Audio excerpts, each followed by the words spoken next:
بسم اللہ الرحمن الرحیم۔ حضرت معاذ بن جبل رضی اللہ تعالیٰ عنہ بیان کرتے ہیں، ایک روز رسول اللہ صلی اللہ علیہ وسلم ہمیں نماز فجر پڑھانے کے لیے تشریف نہ لائے۔ قریب تھا کہ ہم سورج طلوع ہونے کا مشاہدہ کر لیتے۔ پھر آپ صلی اللہ علیہ وسلم بہت تیزی سے تشریف لائے، چنانچہ نماز کے لیے اقامت کہی گئی۔ رسول اللہ صلی اللہ علیہ وسلم نے اختصار کے ساتھ نماز پڑھائی۔ پس جب آپ صلی اللہ علیہ وسلم نے سلام پھیرا تو با آواز بلند فرمایا، اپنی جگہوں پر ایسے ہی بیٹھے رہو۔ پھر آپ صلی اللہ علیہ وسلم نے ہماری طرف متوجہ ہو کر فرمایا، میں ابھی تمہیں بتاتا ہوں کہ میں تمہیں نماز پڑھانے کے لیے کیوں نہیں آیا۔ میں رات کو بیدار ہوا، وضو کیا اور جس قدر مقدر میں تھا میں نے نماز پڑھی۔ مجھے نماز میں اونگ آنے لگی، حتیٰ کہ وہ مجھ پر غالب آ گئی۔ تب میں نے اپنے رب تبارک و تعالیٰ کو بہترین صورت میں دیکھا۔ چنانچہ اس نے فرمایا، محمد۔ میں نے عرض کیا، میرے رب حاضر ہوں۔ فرمایا، فرشتے کس چیز کے بارے میں بحث و مباحثہ کر رہے ہیں؟ میں نے عرض کیا، میں نہیں جانتا۔ اللہ تعالیٰ نے 3 مرتبہ ایسے فرمایا۔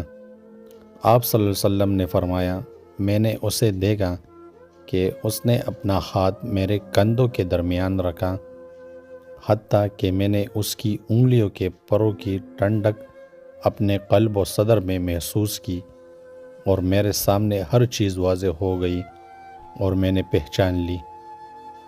پھر رب تعالیٰ نے فرمایا، محمد۔ میں نے عرض کیا، میرے رب، میں حاضر ہوں۔ فرمایا، مقرب فرشتے کس چیز کے بارے میں بحث و مباحثہ کر رہے ہیں؟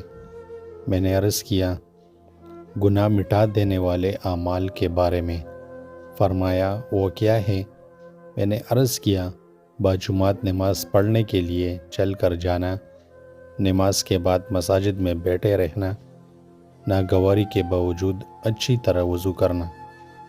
فرمایا، پھر وہ کس چیز کے بارے میں بحث کر رہے ہیں؟ میں نے عرض کیا، درجات کے بارے میں۔ فرمایا، وہ کیا ہے؟ میں نے عرض کیا، کھانا کھلانا، نرمی سے بات کرنا، اور جب لوگ سو رہے ہو نماز تہجد پڑھنا۔ فرمایا، کچھ مانگ لے۔ آپ صلی اللہ علیہ وسلم نے فرمایا، میں نے عرض کیا، اے اللہ، تجھ سے نیک اعمال بجا لانے، برے کام چھوڑ دینے اور مساکین سے محبت کرنے کی توفیق مانگتا ہوں، اور یہ کہ تو مجھے بخش دے اور مجھ پر رحم فرما، اور جب تو کسی قوم کو فتنے سے دوچار کرنا چاہے تو مجھے اس میں مبتلا کیے بغیر فوت کر دینا۔ میں تجھ سے تیری محبت، تجھ سے محبت کرنے والوں کی محبت اور ایسے عمل کی محبت کا سوال کرتا ہوں جو مجھے تیری محبت کے قریب کر دیں۔ پھر آپ صلی اللہ علیہ وسلم نے فرمایا، یہ خواب حق ہے، بس اسے یاد کرو اور پھر اسے دوسروں کو بتاؤ۔ مزید اس طرح کی ویڈیوز دیکھنے کے لیے چینل کو سبسکرائب لازمی کر لیں۔ برائے مہربانی ویڈیو کو لائک بھی کریں۔ جزاک اللہ، شکریہ۔